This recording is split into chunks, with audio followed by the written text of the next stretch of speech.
another edition of A Day in the House. I'm your host, State Representative Michael Day, and with me today is a very special guest, Bobby Colliton. Got it finally. Bobby is the co-founder of Skate for the 22 Foundation, a fantastic organization for our veterans that we're going to talk about in a little bit. But this is the June edition of A Day in the House, and we've just passed Memorial Day, so I thought it'd be fitting to have Bobby on so we could talk a little bit about his work and his career. So welcome, Bobby. Well, thank you. I appreciate the opportunity to come on today and talk to you about a little bit about what we do and what our plans in the future are for the Skate for the 22 Foundation. Yep. So why don't we start, tell the viewers a little bit about where you're from, where you were born, and how you became involved in the military. Okay. Actually, I am a military brat.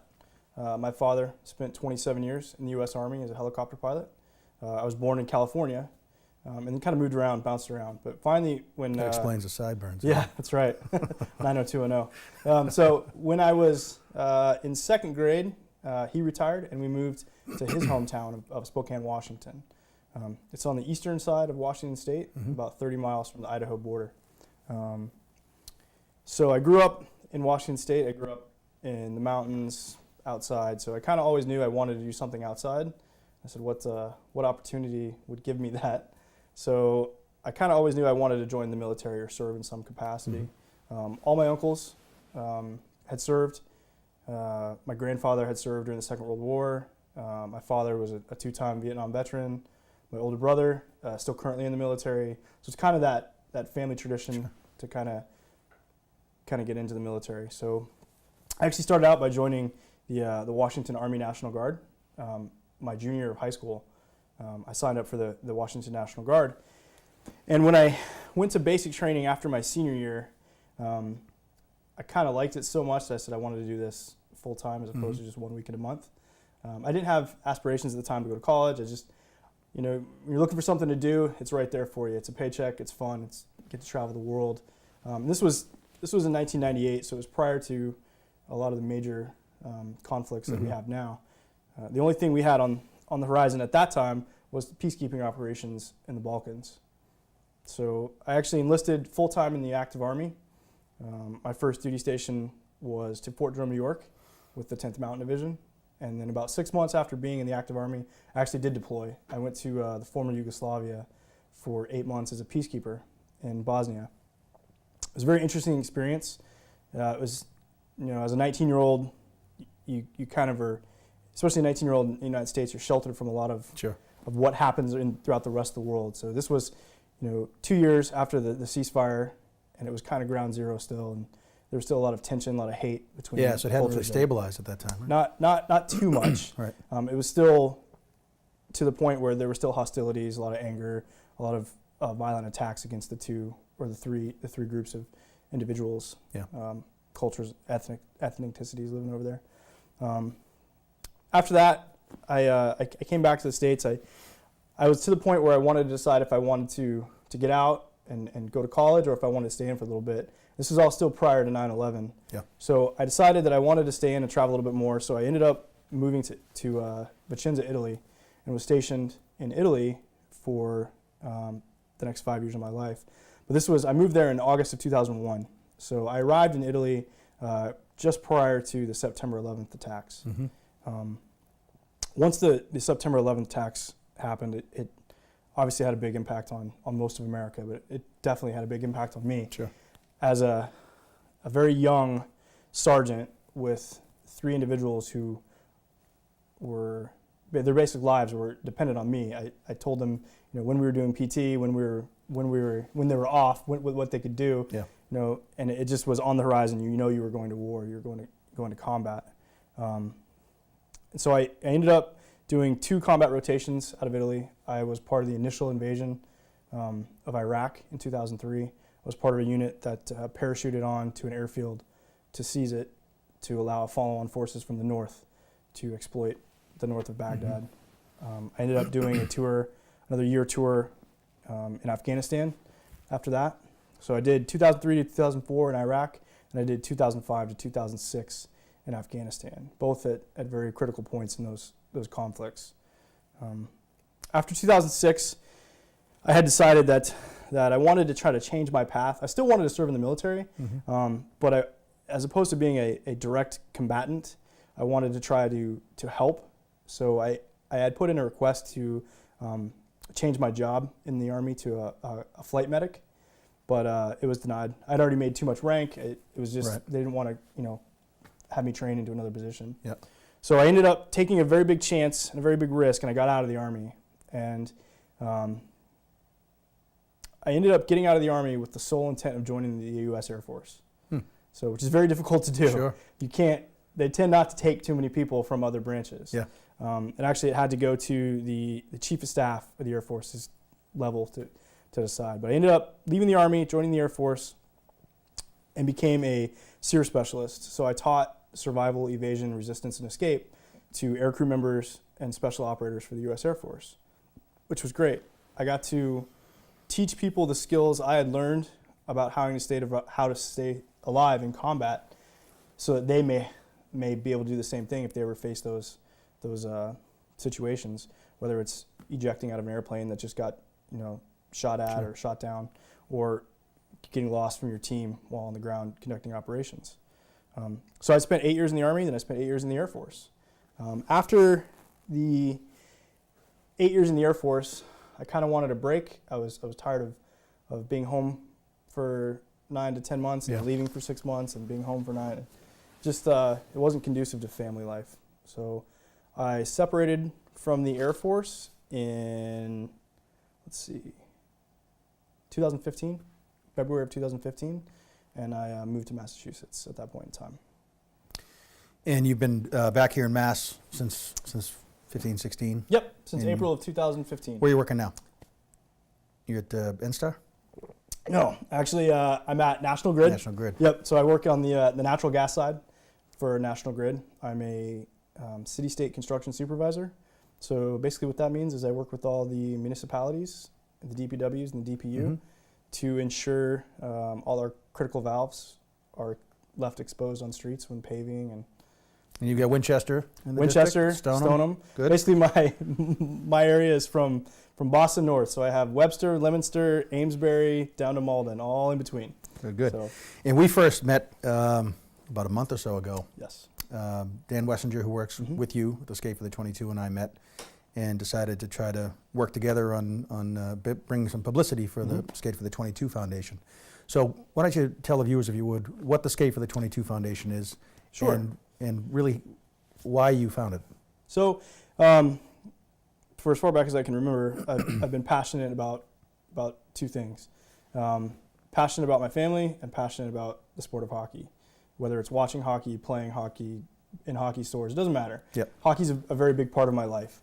So I had some serious issues with adjusting to civilian life, whether it was when I first got out of the Army in between the Air Force or when I finally decided to leave the Air Force. And there were some problems with just getting back into society, I would say.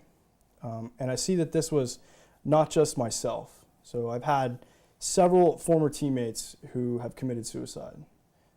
These were individuals that I counted on as probably some of the strongest, most fierce warriors America could produce. And these guys came home and were broken, were shattered, and ended up committing suicide. And I looked at that and I said, why is this happening? What's the drawdown? What's the problem? What's the disconnect? Because the average is what is quoted as 22 veterans commit suicide every day. Every day. So the misconception is that this is 22 veterans from the current global war on terror, which is just not the case. We're seeing veterans from all conflicts commit suicide. So it's from ages 18 to 65. It doesn't matter. They're carrying that post-traumatic stress with them. Yep. For They're carrying decades that. sometimes. They're carrying. You're absolutely right. And this is not a problem this is not a current problem. We've seen this problem for decades, for years. There's a very famous individual named Charles Whitsley, and he was the commander of a famous battalion in the First World War called the Lost Battalion. There's a movie made about it. They were cut off by the enemy lines. His troops held out. He received the Medal of Honor for his actions. And 3 years after the First World War, he committed suicide. So I looked at that and said, what's the disconnect? What is the problem? What's happening? And for me, I felt that it was a lack of community, a lack of a sense of belonging.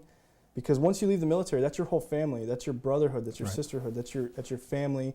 That's your community. You're all like-minded individuals who do the same thing, who have a common goal, who strive for something. And then when you're taken away from that, it just kind of comes out underneath you. So I said, I need to figure out a way that we can bring that back. And for me, that community was through hockey. Mm-hmm. It was through men's league hockey. And I was living in Florida, still in the military, still in the Air Force at the time. And I noticed that the camaraderie I had with the people I played hockey with in the locker room was amazing. It was just like the military. These were individuals from all different walks of life. None of us had anything really in common. I think one of them was a Verizon store manager, one was a computer IT guy, Mm-hmm. one was a stock trader, and I was in the military. And we would hang out after work. We would go to Lightning games on the weekends, do things together and kind of helped each other out through hard times. I said, well, why don't we have that in a grander scheme for veterans? Right. So after I moved to Mass, I noticed obviously hockey's a pretty popular sport in Massachusetts. Yep. Understatement, but sure. It's pretty popular on every street corner. Yeah. Every drive home I see there's a net Yep. in a park or in a driveway, and there's kids shooting. Yeah. It's all there. It's ingrained. And I said, that's great. I said, there's got to be veterans here who play hockey. And slowly I'd find one or two, and I thought about an idea of maybe putting just together a veteran skate. Mm-hmm. So every Friday night. And then it just came to me. I said, what if we had a place for veterans to go, something they could call their own uniforms, their own commitment, their own push for something bigger. And I said, what if these veterans could come together to provide for the veterans that are struggling? Even if they don't play hockey, even if it's not part of their life, the ones that do can help the ones that don't. So in September of last year, so 2015, 2015, Yep. we came together, myself and Dan, and founded what we call the New England Eagles Veterans Hockey Club and the Skate for the 22 Foundation. We incorporated February of this year. We're an official nonprofit, 501c3, and we have currently 75 individuals on our roster, male and female, because the veteran suicide epidemic is not slated just for males. Right. It's actually higher when you look at the number of women who served in the military compared to the number of women in the U.S. population that commit suicide. It's actually higher for the females, which is horrible. So we have 75 individuals that play throughout New England in charity games, local tournaments, national tournaments, and who wear the Eagles jersey with pride. And it's really taken off amongst our players and our community that we've developed. So the Skate for the 22 Foundation has a mission statement of providing outreach to veterans at no cost to the veteran. So we don't charge our veterans anything to skate, for jerseys. They don't pay for anything unless they want to. If they want to keep something, if they want something of their own, they're more than welcome to. Mm-hmm. We also provide awareness and training for how to deal with suicide or how to prevent suicide. In part of the deal, as I understand it, is that if you're going to play, you've got to make a commitment to outreach. That's right. So it's a That's right.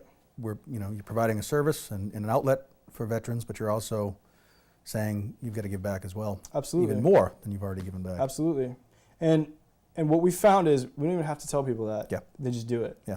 A very good example of that is after our very first charity game, we played Boston Fire, and we played them on Veterans Day weekend of last year. And we had an after event, an after party. We had a lot of sponsored catered food, and there's a lot of leftovers. And our players decided that they were going to take all those leftovers and they were going to take them to the Veterans Homeless Shelter. Without us saying anything, without us doing it. They wanted to do that, and they came up with the idea. They decided to do it. Yeah, we played, so when we first came into contact, I was trying to organize a game of the legislators, being in the State House, against the New England Veterans, the New England Eagles veterans hockey team. And I was shocked at how few legislators actually play hockey. Everyone kept saying, I'll play basketball. I said, this is Massachusetts. Where's your pride? But we were able to scrape together about 10 legislators and filled in with undersecretary from the governor's administration as well, and a couple of ringers of high school nephews of quote-unquote family. Family of legislators, given the guts and the lack of legs that we had in the legislative delegation. So they were able to throw us a lifeline. But we played up at Restusha a couple of weeks ago. Yep. It was a great and event. it was a Fun. fantastic event, and hopefully the beginning Yes. of many events to come Yes. on that end. But I was just bowled over by the group that showed up for the Eagles. Number one, they were much better than us, obviously. I don't know You about guys that. were taking it was easy on It us. was a close tilt. Yeah, I think you eased up on the gas pedal a little bit, luckily for us. But just the genuineness of the folks that were playing. And then afterwards, we were able to have a nice reception afterwards. And again, the chance to talk with folks and listen to the stories, to me, was incredibly rewarding. And it just reinforced to me that, you're just wearing a different uniform now. Your service hasn't ended. And none of the folks that are playing with you, they are through and through service first to others, which was good for me to see, not surprising for me, but kind of re-energizing for me, reaffirming that I needed to do more in my everyday life as well. And I think the message that you bring and the foundation brings is one that a lot of folks could hear more often than we do, I think, in everyday life. So going forward, well, why don't you tell the viewers, if you could, how can they learn more about Skate for the 22, and what can we do going forward to help promote it? I mean, I think you've overcome a lot growing up in Washington and living in Florida to try to get back into the hockey world, going to a Tampa game. I don't know, I mean, we can do better than that, I think, for our veterans. But why don't you tell the viewers how we can learn more about Skate for the 22 and what we can do going forward to help? Well, it's as simple as, honestly, it's as simple as going to skateforthe22.com. So on skateforthe22.com, there's a contact us page. It also, on the website, it talks a lot about who we are, what we do, and how we provide it, and how we can help. Because honestly, we're not an organization just for hockey playing veterans. Right. We're an organization for the entire community. Because let's face it, you may not be a veteran, or you may not be a veteran, but you know someone that is. You may not be a hockey player, but you know someone that is. And even just connecting veterans to us allows people to give back and serve, because we're way more than just a hockey organization. Yeah. We're a suicide prevention organization, and it's a problem. And we don't want our brothers and sisters to feel like they have no other place to go. So if you are interested, you can go on that, contact us, and it'll send an email and we'll respond. There's also phone numbers on there. We're on Facebook under the New England Eagles Veterans Hockey Club. And you'll see T-shirts all over the place that say on the back, "We skate for the 22." Because that's what we do. We provide the ability for veterans to not only play hockey, but raise awareness of their own problems, to take into their own hands the problems of their own community. And that's pretty key. It's pretty key to us, because it's like you said, it's the genuineness of every single player that wants to be there. I'll tell you, if I send out an email right now to say, we have a game this Friday at this place, I'll get 30 emails back saying, I'm in. Yeah. I'll get emails saying, back, I can't be in, but I want to be. I'm going to take workout. Do you need play? I'll take the day off. Do you need players? Yeah. So they're there. They want to do it. They want to serve. They want to provide. They want to help. The biggest thing is recognize who's a veteran, and recognize, and don't just thank a veteran for their service. Talk to them. Yeah. Because we see that all the time. I'll be honest with you, in today's society, it's awesome. There is so much love and respect for people who've served in the military, or people who served in law enforcement, fire department. It's amazing. But don't just thank us for service. Talk to us. Get to know us. Yeah. Like, that's the big thing. We're grateful for that, for you thanking us, but get to know us. Find out more. Yeah. Well, I am going to thank you.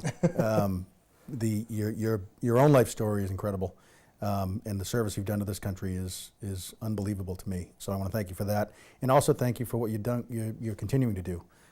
You are enriching our community, enriching our nation by what you're doing. And so I'm humbled to play in that game, with you guys, and hopefully do more for you going forward. But I honestly want to just say thank you, Well, thank for you. everything you've done for us and for everything you continue to do. I appreciate And it. thanks for joining me today. Thank you. Thank you very much for your time. Thanks very much.